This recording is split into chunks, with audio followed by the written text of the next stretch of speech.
Welcome back to Hopeful Horizon, where we bring you stories that warm the heart and challenge the mind. Today's story is one of prejudice, ignorance, and the unexpected twists that life sometimes throws our way. It begins in a quaint, well-known restaurant, where a simple dinner reservation turns into a moment of reckoning. Stay with us as we follow the journey of one couple's dignity and grace in the face of discrimination, and how their quiet strength leads to the downfall of a man driven by hate. If you love tales filled with unexpected twists and life-changing moments, be sure to comment below and let us know your thoughts. We'd also love to hear where you're listening from. Whether it's your cozy home on your daily commute or anywhere in between, share it with us. And don't forget to subscribe and hit the bell so you never miss an inspiring story from Hopeful Horizon. Here, every story reminds us that even the smallest actions can ripple into something greater. It was a perfect evening.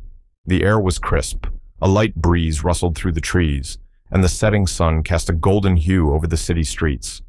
Marcus and Olivia Daniels walked hand in hand through the cobblestone streets of downtown Charleston, South Carolina.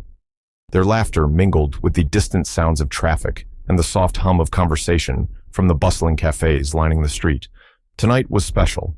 Tonight marked their 10th wedding anniversary, a decade of love, commitment, and overcoming the many challenges life had thrown their way. The Daniels had chosen a restaurant with a reputation for elegance and exclusivity, Le Couronne, a French-inspired bistro known for its sophisticated cuisine and prime location overlooking the historic district. As they approached the entrance, Olivia, dressed in a stunning emerald gown, clutched Marcus's arm a little tighter. "This is perfect," she whispered, her eyes twinkling with excitement. Marcus, ever the gentleman, smiled down at her. "Only the best for you, my love," he replied, his deep voice filled with affection. But inside, the mood was different.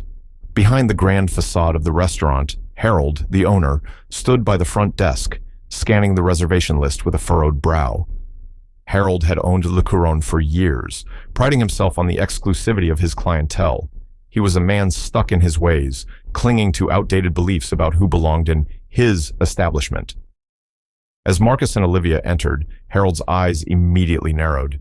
His gaze swept over their expensive clothes, but his mind was clouded by his own biases. To him, they didn't belong.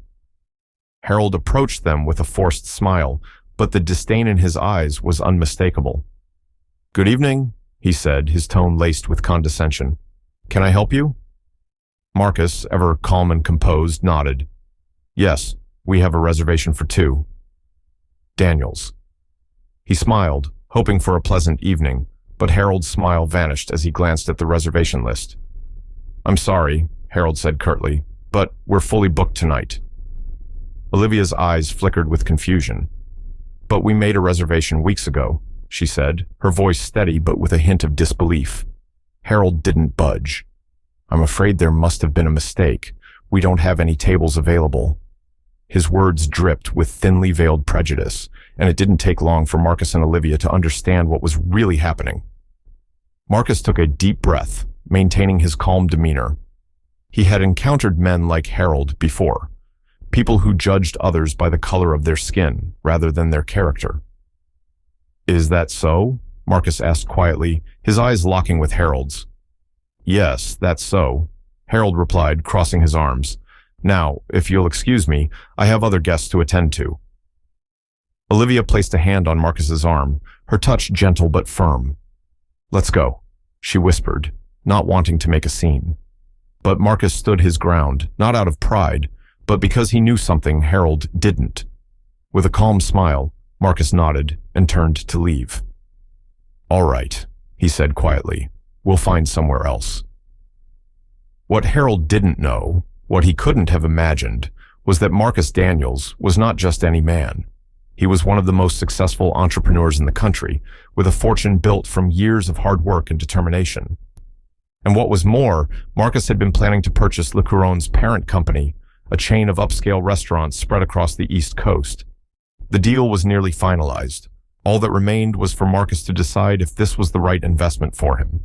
Later that evening, as Marcus and Olivia dined at a different restaurant, a warm, welcoming place filled with laughter and music, Marcus made a decision. He turned to Olivia with a thoughtful expression. "You know," he began, "I've been thinking about Le Couronne's future." Olivia smiled knowingly. "I think you already know what you're going to do," she said, her voice soft but certain. The next day, Marcus made a call to the CEO of the parent company.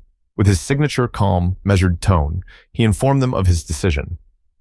"I'll be moving forward with the acquisition," Marcus said, "but there's one condition. The Charleston location, the manager there, he's not staying."